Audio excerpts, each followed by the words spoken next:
तो कठुआ में मीटिंग के लिए जम्मू कश्मीर के डीजी वहां पर पहुंच चुके हैं। पंजाब के डीजी भी बैठक में शामिल होने के लिए पहुंच चुके हैं। कई वरिष्ठ अधिकारी भी कठुआ पुलिस लाइन पहुंच चुके हैं, जहां पर यह बैठक आज होने वाली है। और इस बैठक में पंजाब के डीजीपी और जम्मू कश्मीर के डीजीपी इस बैठक में शामिल हो रहे हैं और दोनों लोग पहुंच चुके हैं। दूसरे अधिकारी भी जो इस बैठक में जिन्हें शामिल होना है वो भी कठुआ पुलिस लाइन पहुंच चुके हैं। हम आपको बता दें कि कठुआ में पुलिस के आला अधिकारियों की बैठक होने वाली है और साथ ही सेना और खुफिया एजेंसियों के अधिकारी भी इस बैठक में शामिल होंगे। पुलिस लाइन में ये बैठक होने वाली है और उसके लिए जो अधिकारी हैं बैठक में शामिल होने के लिए पहुंचने लगे हैं। आज एक अहम बैठक है। आतंकी गतिविधियों पर रोक लगाने के लिए आतंकी कार्रवाई में और तेजी लाया जाए, इसको लेकर चर्चा होगी और साथ ही सूचना तंत्र को और मजबूत किया जाए। दोनों राज्यों के आपसी सहयोग और मजबूत हो, तालमेल के साथ इस आतंक का सामना करें और आतंकियों को ठिकाने लगाएं। इसके बारे में आज खासतौर से चर्चा होगी और जो बैठक में फैसले लिए जाएंगे, जो चर्चा होगी, उसे आज रक्षा मंत्रालय और गृह मंत्रालय को भी भेजा जाएगा। विकास अबरोल हमारे संवाददाता इस वक्त हमारे साथ जुड़े हुए हैं। विकास, अब कठुआ में आतंकी हमले के बाद लगातार एक तरफ वहां पर सर्च ऑपरेशन चल रहा है, दूसरी तरफ पंजाब और जम्मू कश्मीर के पुलिस अधिकारी और खुफिया एजेंसियों की भी आज बैठक होने वाली है और उसके लिए लोग पहुंचने लगे हैं वहां पर पुलिस लाइन में। क्या और जानकारी मिल रही है? बैठक का एजेंडा क्या होगा? देखिए, बैठक अब कुछ समय पहले ही वहाँ पर जो डीजीपी पंजाब के हैं वो पहुँच चुके हैं, डीजीपी जम्मू कश्मीर वहाँ पहुँच चुके हैं और अब जितने भी खुफिया एजेंसीज हैं या इसके अलावा सेना है, इन सब में समन्वय बिठाने के लिए आज एक मीटिंग है। क्योंकि पिछले काफी समय से देखा जाए तो ड्रोन की गतिविधि खाली जम्मू कश्मीर में नहीं, पंजाब में भी बहुत बड़ी है। वहाँ से नशे के हथियार लगातार सप्लाई किया जाता है जो घूम फिर के जम्मू कश्मीर आता है। ऐसे में जम्मू कश्मीर का बॉर्डर क्योंकि पंजाब के साथ बहुत ज्यादा लगता है, ऐसे में इन दोनों का आपस में तालमेल बिठाना बहुत जरूरी है ताकि जो खुफिया सूचनाएं होती हैं वो एक दूसरे के साथ साझा की जा सके। और अब जब अमरनाथ यात्रा शुरू हो चुकी है, ऐसे में खतरा थोड़ा और बढ़ गया है। जैसे लगातार कुछ समय से यहाँ पर जम्मू कश्मीर में हमले हो रहे हैं, तो अमरनाथ यात्रा को लेकर किसी तरह विकास, आप हमारे साथ बने रहिए। जो आतंकी घटनाएं हो रही हैं और इन आतंकी घटनाओं को लेकर हम आप बता रहे हैं ग्राफिक्स के जरिए, साल 2024 में 9 जवान अब तक शहीद हुए हैं और साथ ही हम आपको ये भी बता दें कि 22 आतंकी हमले इस साल अब तक हो चुके हैं।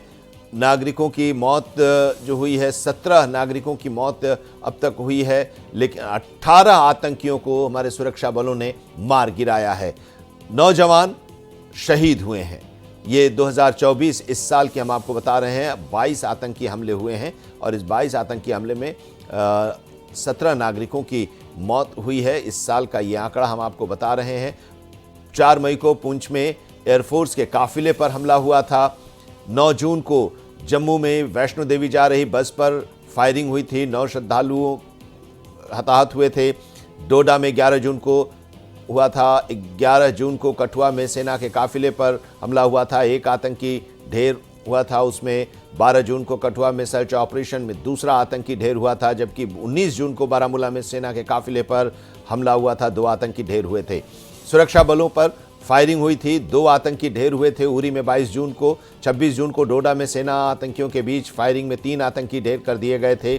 7 जुलाई को कुलगाम में आतंकी और सेना के बीच मुठभेड़ में 6 आतंकियों को सुरक्षा बलों ने मार गिराया था, जबकि 8 जुलाई को कठुआ में सेना के काफिले पर हमला हुआ था जिसमें 5 जवान शहीद हुए थे, 5 जवान घायल हुए थे। और उसके बाद से सर्च ऑपरेशन और तेज कर दिया गया है और श्रद्धालुओं पर भी फायरिंग हुई थी आतंकियों के द्वारा। और उसके बाद लगातार जो हमले हुए हैं, कठुआ में जो अभी हमला हुआ 2 दिन पहले, उसके बाद से लगातार सर्च ऑपरेशन और तेज़ी के साथ जारी है। और आज कठुआ में एक अहम बैठक भी हो रही है। जम्मू कश्मीर और पंजाब के पुलिस अधिकारियों के साथ ये बैठक, सुरक्षा बलों और सेना के अधिकारी भी इस बैठक में शामिल होंगे। और जो जानकारी मिल रही है, विकास अबरोल हमारे साथ जुड़े हुए हैं, वो इस पर विस्तार से बताएंगे। जानकारी ये भी आ रही है कि इस बैठक में जो भी फैसले होंगे, जो भी चर्चा होगी, उसे गृह एवं रक्षा मंत्रालय को भी शेयर किया जाएगा, उन्हें भी भेजा जाएगा। विकास, आप बता रहे थे आज की इस अहम बैठक को लेकर। जी देखिए, जैसा मैं बता रहा था कि पंजाब और जम्मू कश्मीर का बॉर्डर बहुत ज्यादा आपस में एक साथ लगता है। ऐसे में दोनों की तरफ से बहुत जरूरी है कि आपस में समन्वय बिठाया जाए, क्योंकि पिछले काफी समय से जो है जम्मू कश्मीर में जितना हथियार आ रहा है वो ड्रोन के जरिए तो यहाँ भी आ रहा है, उसके अलावा पंजाब से भी काफी ज्यादा मात्रा में आ रहा है। ऐसे में बहुत जरूरी है कि दोनों एजेंसियों में तालमेल होना, इसीलिए आज ये बैठक जो है बहुत महत्वपूर्ण है। ऊपर से अमरनाथ यात्रा चल रही है और उसको भी कहीं ना कहीं सुरक्षा एजेंसियां मान रही हैं कि इसमें खतरा हो सकता है। जिस तरह से आतंकवादी घटनाएं चल रही हैं, हो सकता है कुछ ऐसे इनपुट हों कि इसमें भी हमला करने की कोशिश हो, इसीलिए आज की बैठक बहुत मायने रखती है। आज की बैठक बहुत मायने रखती है और इस बीच सर्च ऑपरेशन भी तेज हो गया है। कुछ और इलाकों में भी सर्चिंग शुरू कर दी गई है, तलाशी अभियान शुरू कर दी गई है। जी, जिस तरह से कल शाम को खबर आई थी कि उधमपुर के ऊपर डुडू बसंतगढ़ में भी कुछ फायर हुए हैं, उसको लेकर वो पूरा इलाका जो है सील किया गया है। लखनपुर से लेकर जम्मू, कठुआ, हीरानगर, डोडा, किश्तवाड़, उधमपुर, इन सब एरियो को लगातार खंगाला जा रहा है। और सिर्फ सेना के जवान ही नहीं, आर्मी और एनआईए और क्वाडकॉप्टर्स, ड्रोन, हेलीकॉप्टर, सबकी मदद ली जा रही है ताकि किसी भी तरह की कोताही ना हो। जितने भी आतंकवादी ऊपर छुपे हैं किसी पहाड़ पे या किसी प्राकृतिक गुफा में, उनको ढूंढ के वहाँ पे मारा जाए। कठुआ में इस हमले के बाद से वहाँ पर सेना का ऑपरेशन चल रहा है, वहाँ से क्या इनपुट मिल रहे हैं, क्या जानकारी मिल रही है? अभी भी घिरे हुए हैं या वहाँ से वो भाग गए हैं? क्योंकि एक चीज़ ये भी कहा जा रहा था विकास, जब आपसे चर्चा हो रही थी इस घटना के बाद से और जब आप कठुआ में गए भी थे, कि इस तरह का जो हमला हुआ है वो बड़ी ही एक सोची समझी रणनीति के तहत रेकी किया गया। एक स्थानीय गाइड था, वो इसमें मदद किया। स्थानीय लोगों की मदद के बिना इस तरह के इलाके में हमला करना आसान नहीं होता। और एक बात ये भी सामने आई है कि एक ट्रक ने ओवरटेक किया और उसके बाद सेना की गाड़ी पर हमला हुआ। देखिए, ऐसा कहा जा रहा है कि एक ट्रैक्टर चल रहा था उस गाड़ी के आगे, उस आर्मी कॉन्वॉय के आगे।